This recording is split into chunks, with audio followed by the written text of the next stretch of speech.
Good morning and welcome to East Maitland, around 188 kilometres from Sydney Central on the main North Line. We'll get to history soon, but we begin with a few trains, starting here at the Courthouse footbridge east of the current station.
Most of the trains in this region run with upwards of 80 or even 90 hoppers. To stop this film from being 4 hours long, only some of each coal train is included.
There have been no less than 4 stations with the name East Maitland, all clustered around 1 mile of track. The first of these opened on 5th of April 1857 when the railway arrived from Taro and was a temporary terminus whilst Wallace Creek was bridged. This was located around where Victoria Street Station is now. With the creek crossed, this first station closed on 27th of July 1858 when replaced by the second station, which was located about here. On 2nd of May 1864, the 4.7km branch line to Morpeth opened, which featured stations at Roworth, Queen's Wharf, Northumberland Street and Morpeth, a port on the Hunter River. To accommodate this line, a third station was built here, about 400 metres west of the second station and named Morpeth Junction. On 25th of March 1879, the second station closed and Morpeth Junction was renamed East Maitland, becoming the third station to bear the name. The second station would see use as a goods yard for a short time afterwards. 2 years prior to this, in 1877, the first station had reopened under its current name Victoria Street. But I digress. The fourth and current station arrived in 1914, along with the extra coal roads built to the south of the existing pair of tracks, the current main lines.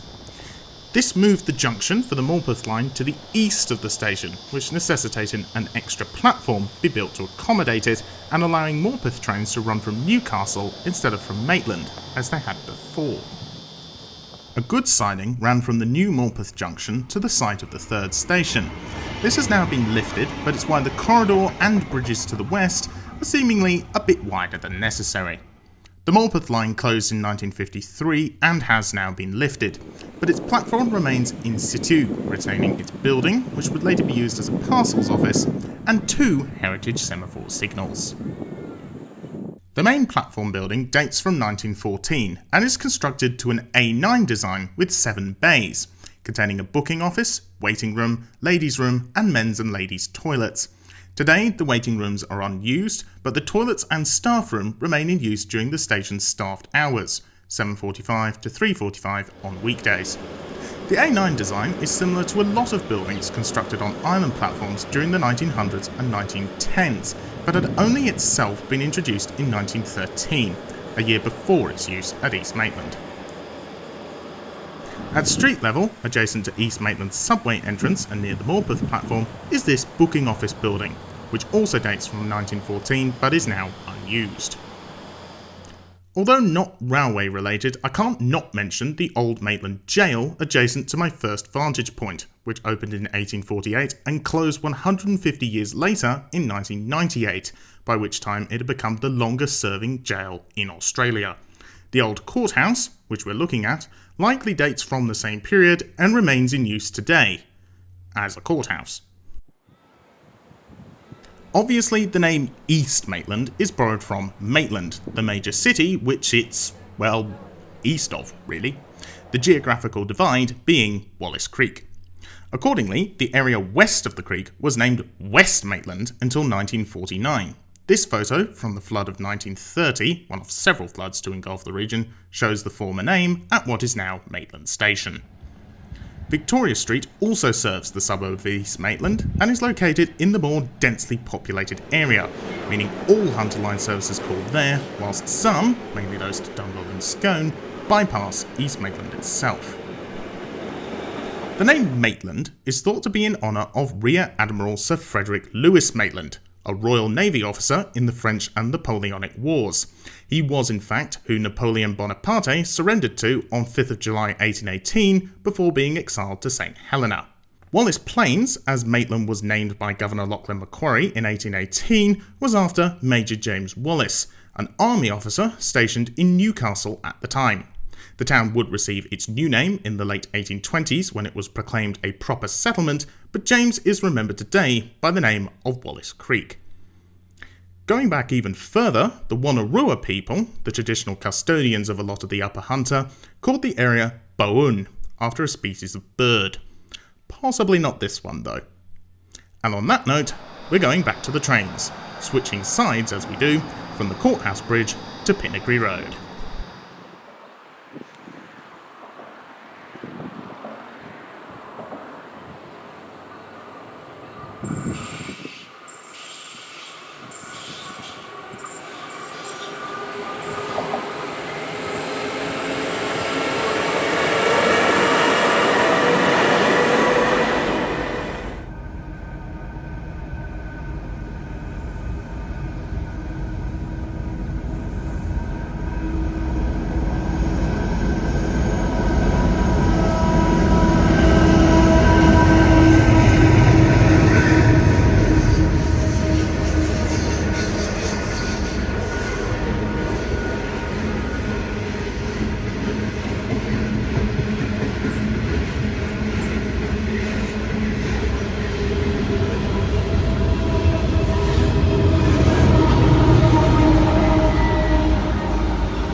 Having dropped its passengers at what was formerly West Maitland for a tour of the Hunter Valley, the Great Southern is now en route to a layover in Port Waratah in Newcastle. There it will stay for a few hours before collecting its passengers at Broadmeadow at 15:50 to resume the journey to Adelaide via Melbourne.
Stratford and Durali coal mines, located on the north coastline north of Dungog, closed in mid-2024 between the recording and release of this film.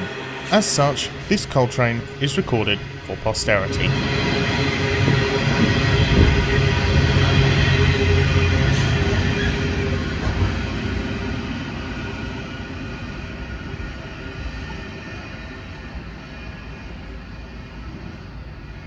For our final 4 trains, we move to the station itself.